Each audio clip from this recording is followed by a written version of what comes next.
আমার নাম রুনা। রচনা হায়ালতে ভিঙ্ক। অলংকরণ লিসান টার্মসহাউসেন। আমার নাম রুনা। আমি এখন নিকেতন স্কুলের গেইটে দাঁড়িয়ে আছি। নদী, রাহুল আর সাতকে দেখছি। ওরা বাগানে আরো কয়েকটা বাচ্চার সাথে খেলছে। আমি ওদের দিকে তাকিয়ে একটু হাসি। ওরা একসাথে কি মজা করে খেলছে। ওদের একজনের সাথে আরেকজনের খুব ভাব দেখে আমার খুব ভালো লাগছে। আমি জানি অন্য বাচ্চাদের সাথে খেলতে আর দৌড়াতে কত মজা লাগে, যদিও কোনো কোনো বাচ্চা জোরে দৌড়াতে পারে না, কারণ তারা প্রতিবন্ধী। বাচ্চাদের কেউ কেউ ঠিকমতো হাত নাড়াতে পারে না বা ওদের পা কাজ করে না। মাঝে মাঝে ওদের চিন্তা করতে আর কথা বলতেও কষ্ট হয়। আমারও একটি প্রতিবন্ধিতা আছে। আমার সেরেব্রাল পালসি আছে। এ কারণেই কখনো কখনো আমি আমার ইচ্ছে মতো হাত পা নাড়াতে পারি না, সহজে হাঁটাচলা করতে পারি না, স্পষ্ট করে কথাও বলতে পারি না। কিন্তু আমি কি বা করতে পারি? জন্ম থেকেই আমি এমন। কিছু কিছু কাজ করার জন্য আমাকে অনেক বেশি চেষ্টা করতে হয়, কিন্তু তাতে আমি আরো শক্তিশালী হয়ে উঠি।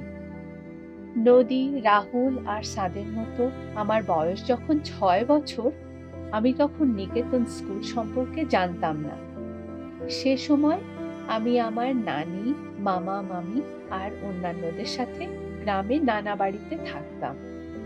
তখন বাবা নেই। কাজের জন্য মাকে রাজধানী শহর ঢাকায় যেতে হলো। ঢাকায় মায়ের কাজের জায়গা নানা বাড়ি থেকে অনেক দূরে। প্রতিদিন কাজ শেষে তাই মা বাড়ি ফিরে আসতে পারত না। তাই নানি বলল, রুনাকে আমার কাছে রেখে যা। সেটাই হলো। গ্রামের বেশিরভাগ বাচ্চা, এমনকি আমার চেয়ে কম বয়সী যারা, তারাও হাঁটতে পারত, কিন্তু আমি হাঁটতে পারতাম না। দেখে মামা মাটিতে একটা গর্ত করল, আমাকে তার মধ্যে দাঁড় করিয়ে রাখত।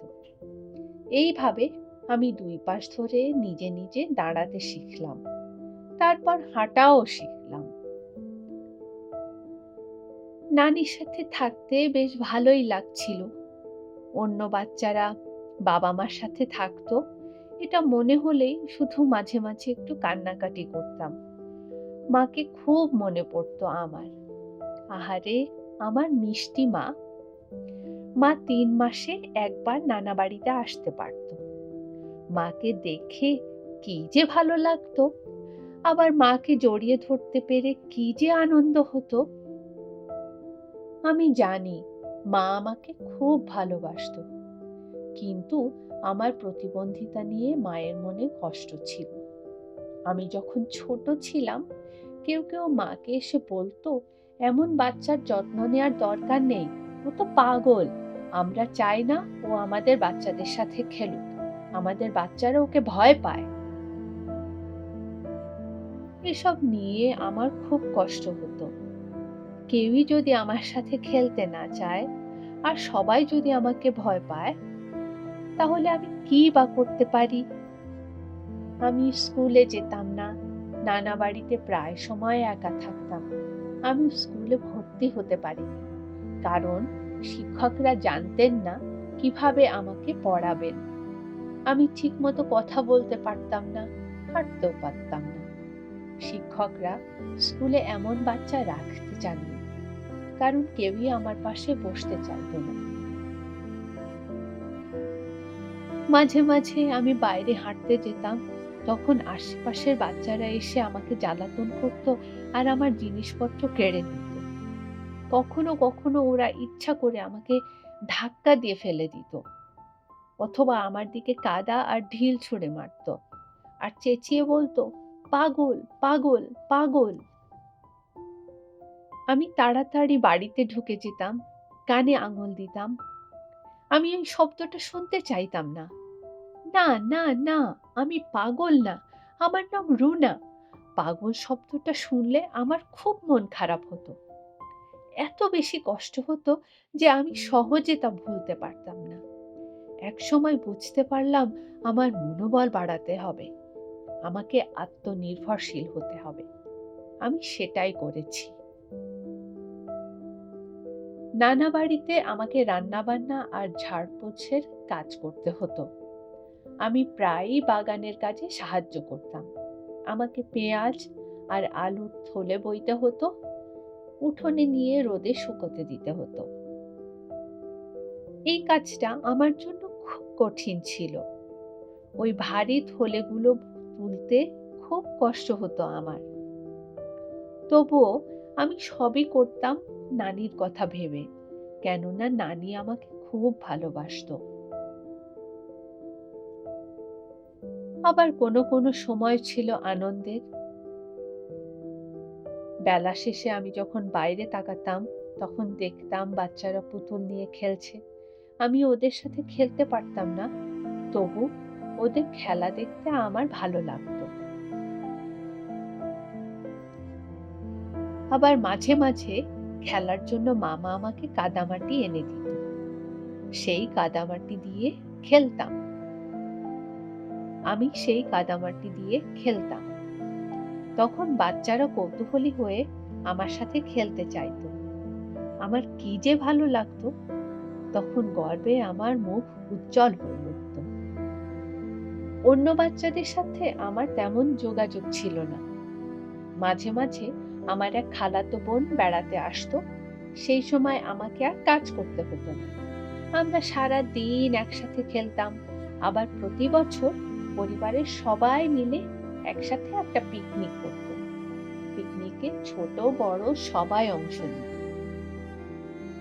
একবার আমার সবচেয়ে প্রিয় বন্ধু লিপি এসেছিল। সেই সময়টা ছিল আমার জন্য সত্যিকারের উৎসব। আমিও ওদের বাসায় গিয়েছিলাম। আমরা একসাথে মাছ ধরেছিলাম, তারপর রান্না করেছিলাম। রাতের খাবারের পর আমি একটু সেজেছিলাম আর ঠোঁটে লিপস্টিক দিয়েছিলাম। লিপি আমাকে ওর একটা শাড়ি পরতে দিয়েছিল। সেই দিনটা ছিল আমার জন্য খুব আনন্দের। কিন্তু এভাবে বেশি দিন কাটেনি। দিনগুলো বেশিরভাগই ছিল খুব কষ্টে। আমার বোনরা মায়ের সাথে ঢাকায় থাকতো, ওরা স্কুলে যেত, কিন্তু আমাকে থাকতে হতো নানির সাথে। আমার মনে হতো মা বুঝতে পারতো না আমাকে নিয়ে কি করবে। মা ভাবতো আমি কিছুই শিখতে পারবো না। মা হয়তো ভুলেই গেছে যে আমারও মনোযোগ আর ভালোবাসা দরকার। হয়তো মাও চারপাশের মতো হয়তো মাও চারপাশের সবার মতোই ভাবতো আমি পাগল। সবাই একসময় আমাকে পাগল বলে ডাকতে শুরু করলো। ওরা ভুলেই গেল যে আমার একটা নাম ছিল। আমার নাম রুনা। ওরা আমার রুনা নাম বদলে নতুন নাম দিল, পাগল। আমি খেয়াল করলাম সবাই আমার বোনদের ওদের নাম ধরেই ডাকে। ওরা স্কুলে যায়, নতুন পোশাক পায়, ওরা দেখতে সুন্দর, সাজতেও পারে, ওরা ভালোভাবে হাঁটতে চলতে পারে, কথা বলতে পারে। ওরা সবকিছুই করতে পারত যা আমি সহজে করতে পারতাম না। তখন আমার খুব হিংসা হতো, আর সে কথা ভেবে আমার নিজেকেই নিজের ভয় লাগতো। তবুও আমি প্রতিদিন আশা করতাম আগামী দিনগুলো আগের চেয়ে ভালো হবে। মাঝে মাঝে মনে হতো সত্যিই যেন তা হয়েছে। কখনো কখনো ওরা আমাকে শুধু রুনা বলে ডাকত। সেটা আমার জন্য ছিল খুবই আনন্দের একটা মুহূর্ত। একবার ঈদের আগে আমি ছাড়া সবাই নতুন জামা কাপড় পেল, আমি কোনো নতুন জামা কাপড় পেলাম না। আমিও কি দেখতে সুন্দর ছিলাম না? লোকে বলতো আমার সুন্দর লম্বা চুল ছিল, তাহলে আমি কেন কোনো নতুন জামা কাপড় পেলাম না? ওরা কি ভেবেছিল আমার কোনো মূল্য নেই? এই সব ভেবে সে রাত্রে আমি অনেক কান্নাকাটি করেছিলাম। আমি আগে কখনো এভাবে কাঁদিনি। তারপর কাঁদতে কাঁদতে ঘুমিয়েই পড়েছিলাম। সে রাতে আমি একটা স্বপ্ন দেখলাম। স্বপ্নটা আমি মাঝে মাঝে প্রতি রাতে, এমনকি প্রায় দিনেও দেখি। স্বপ্নে দেখলাম আমি স্কুলে গিয়েছি। আমি শিখছি কিভাবে পড়তে হয় আর কিভাবে লিখতে হয়। সবাই তাকিয়ে দেখছে। আমার চলাফেরা, হাঁটাচলা একটু ভিন্ন হলেও আমি অনেক কাজই খুব ভালোভাবে করতে পারছি। আমাকে অন্য বাচ্চাদের মতোই মনে হচ্ছে। আর সবাই আমাকে আমার নাম ধরে, মানে রুনা বলে ডাকছে। পরদিন আমি খুব সকালে ঘুম থেকে উঠলাম। উঠে দেখি আমার মুখ তখনও চোখের পানিতে ভেজা। আমি ভাবলাম, আমি এটা শুধু স্বপ্নে দেখতে চাই না, আমি চাই এটা একদিন সত্যি হবে। কয়েক বছর পর, যখন আমার বয়স 14 বছর, তখন আমার স্বপ্ন সত্যি হলো। আমি মায়ের সাথে থাকতে শুরু করলাম। মা শুনেছে প্রতিবন্ধী হওয়ার কারণে যেসব বাচ্চার বিশেষ সহায়তা প্রয়োজন, তাদের জন্য আলাদা স্কুল রয়েছে। সেই স্কুলগুলোর একটি হলো নিকেতন স্কুল। আমাকে নিকেতন স্কুলে ভর্তি করানো হলো। আমি স্কুলে যাওয়া শুরু করলাম। শুরুতে অবশ্য বেশ কঠিন ছিল ব্যাপারটা। তবে আমি যতই শিখছিলাম, ততই আত্মবিশ্বাসী হয়ে উঠছিলাম। স্কুলে আমি আমার নাম ফিরে পেলাম। সবাই আমাকে রুনা নামে ডাকতে শুরু করলো। এখন আমি 18 বছরের তরুণী। আমি স্কুলের গেটে দাঁড়িয়ে বাচ্চাদের দেখছি।